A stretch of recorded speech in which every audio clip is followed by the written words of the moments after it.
Have you ever found yourself procrastinating right before something important? Skipping the gym after making progress? Ignoring the call that could lead to an opportunity? You say you want change, you say you're ready to grow, but then you pull back, delay, distract, or disappear. Why? Most people write this off as laziness, but laziness is almost never the root. What looks like apathy is usually fear in disguise. Fear of failing. Fear of being seen trying. Fear of what it would mean to actually succeed and have no more excuses left. Self-sabotage is sneaky. It wears 1,000 masks. You convince yourself you're just waiting for the right moment, but the truth is you're scared of what comes next. You want intimacy, but ghost people when they get too close. You crave progress, but fill your time with distractions. Deep down, part of you believes you don't deserve the things you say you want. Or worse, you believe that if you get them, you'll lose them. So, to avoid that pain, you kill the possibility before it ever becomes real. That's what the mind does when it's trying to protect you from an invisible threat. It plays defense against your own future. In this video, we're going to unpack all of that. Not in a shallow motivational way, but in a real psychological one. We'll talk about where this behavior comes from, how it's rooted in childhood conditioning and emotional survival, and most importantly, how you can start catching it in real time. Because once you understand your own patterns, you stop being a slave to them. You stop living life stuck in loops, and you start choosing something different. Self-sabotage isn't stupidity. It's not weakness or lack of discipline. It's strategy, one your subconscious mind has rehearsed for years. At its core, sabotage is a form of emotional protection. Your mind sees change, risk, or exposure not as growth, but as danger. So it pulls you back, quietly, subtly, into what feels familiar. It would rather keep you in predictable pain than risk the unknown. To the mind, a known misery is safer than an unfamiliar joy. Inside you, there are two selves constantly in tension. The first is the aspiring self, the version of you that sees possibility, sets goals, wants more. It believes in potential and whispers, "What if things could be better?" Then there's the wounded self, the part of you shaped by rejection, failure, or criticism. It remembers embarrassment. It carries the weight of shame and disappointment. When things start to go well, the wounded self gets nervous. It asks, "What if we fail again?" And sometimes it decides to take control, not to ruin your life, but to protect you from pain. This is when sabotage kicks in. You start procrastinating right before a big opportunity. You pick fights in good relationships. You stay busy with 100 small tasks to avoid the one that actually matters. You chase perfection because it gives you an excuse never to finish. Or you numb, scrolling, binging, drinking, not because you're lazy, but because you're trying to silence a fear you haven't named. These aren't random habits, they're defense mechanisms, your wounded self pulling the emergency brake. What makes this even more complicated is that the sabotage often doesn't feel dramatic. It's subtle, logical even. You tell yourself, "I'll do it tomorrow," or "I'm not ready yet."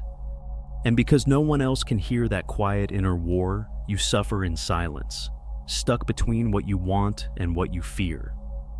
The outside world might see potential, but inside, you're caught in a loop where survival patterns keep winning over growth. But here's the shift. Once you see self-sabotage as fear, not failure, you can meet it with compassion, not shame. That doesn't mean you let it run the show. It means you start listening to it without letting it define you. You learn to ask, "What part of me is scared right now?" And slowly you teach the wounded self that it's safe to let the aspiring self lead. That's how real change begins. Not by forcing yourself through it, but by healing the part of you that's been trying to stop it. You weren't born doubting yourself. You learned it, slowly, repeatedly, in ways that didn't always look like harm at the time. Maybe love came with conditions. Praise when you achieved, silence when you failed. Maybe criticism was louder than encouragement.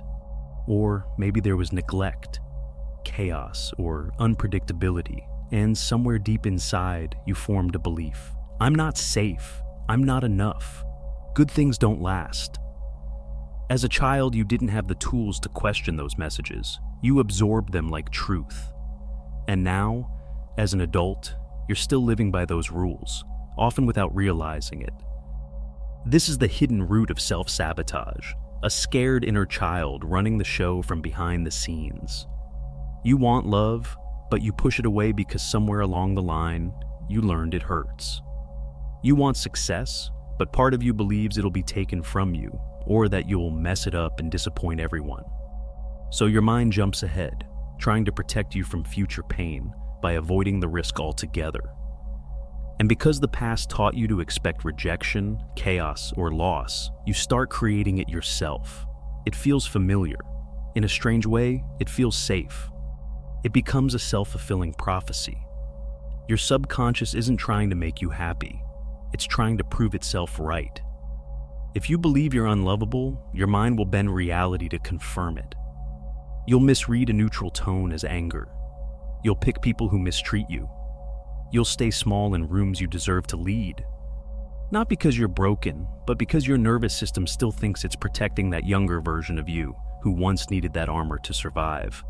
It doesn't realize you've grown. This is where attachment theory quietly slips in. If your early relationships were marked by inconsistency, criticism, or emotional unavailability, you learn to either cling, avoid, or numb. These coping styles become scripts, subconscious behaviors you carry into adulthood. You self-sabotage not because you want to fail, but because success feels foreign, intimacy feels dangerous, calm feels suspicious. Until you go back and unlearn what you were taught to believe about yourself, the pattern repeats.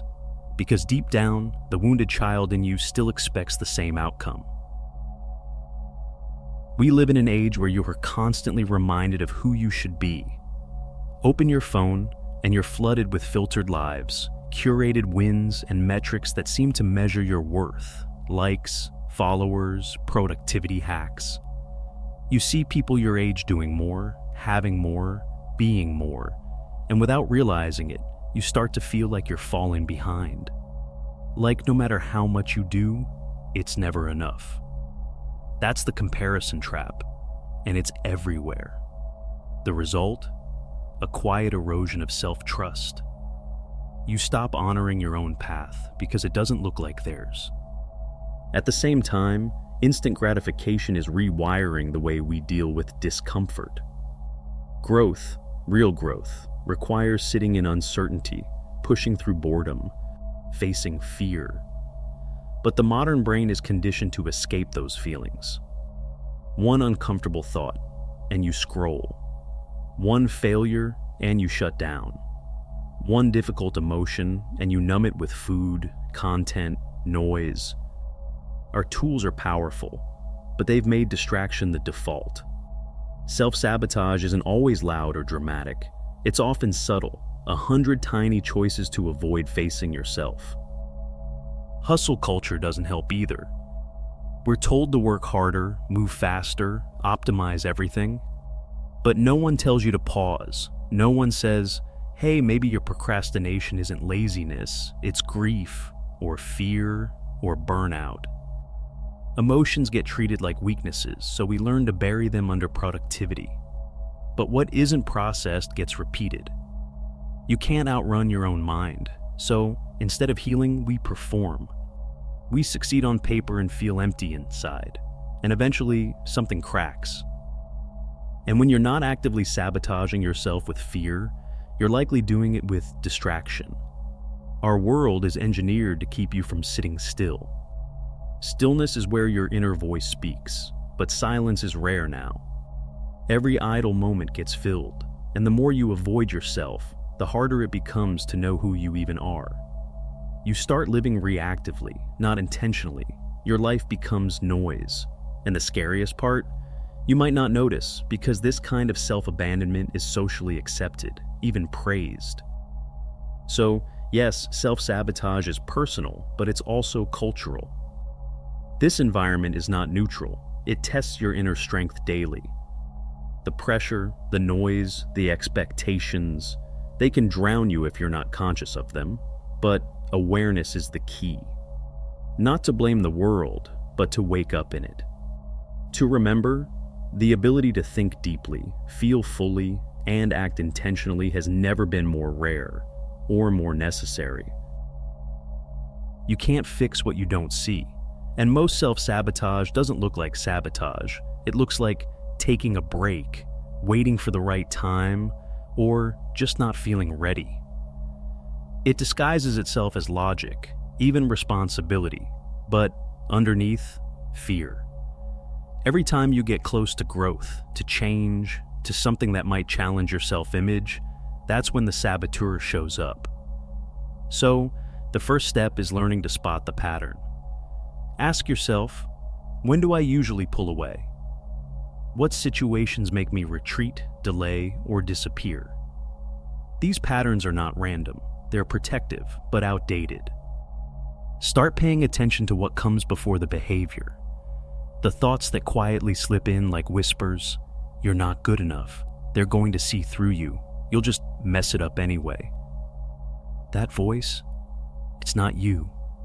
It's the past echoing inside your head. Childhood wounds, old criticisms, fears you never got to outgrow. They don't just vanish, they evolve. They put on new clothes and pretend to be your inner voice. But once you recognize them, you take back the power. You start to see the game that's been playing under the surface. Journaling is one of the most underrated tools for this kind of awareness. Not for perfection, not for writing something profound, just to see. To reflect on your day, your reactions, your thoughts, without judgment. Patterns emerge, triggers become clearer. And mindfulness?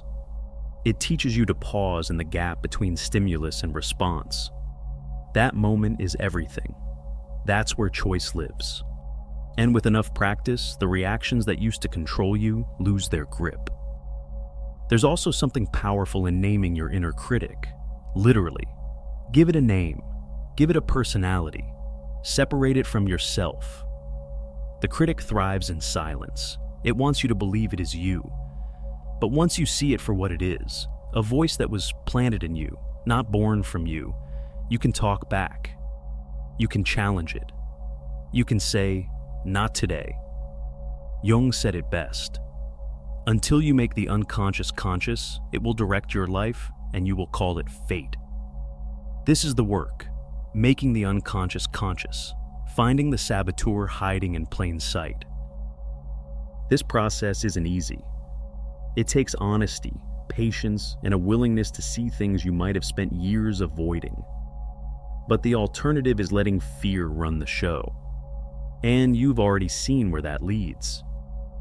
The goal here isn't to become perfect, it's to become aware. Because once you're aware, you can choose.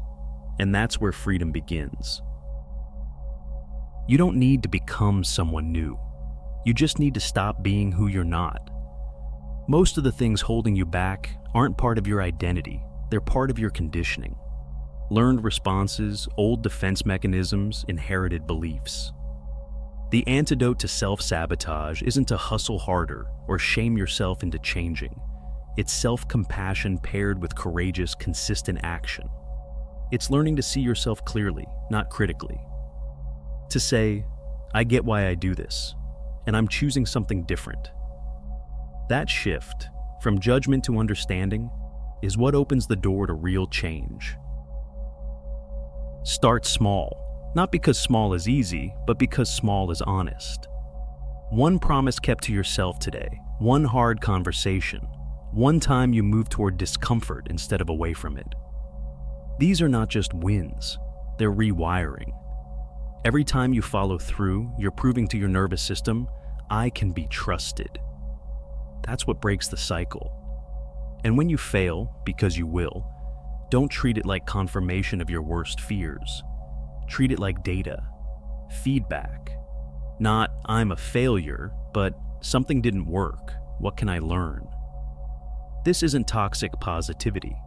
It's responsibility without shame. You also have to reparent yourself.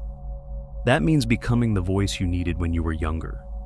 Not the harsh critic, not the drill sergeant, but the grounded, calm presence who says, I see you. You're okay. We're not giving up.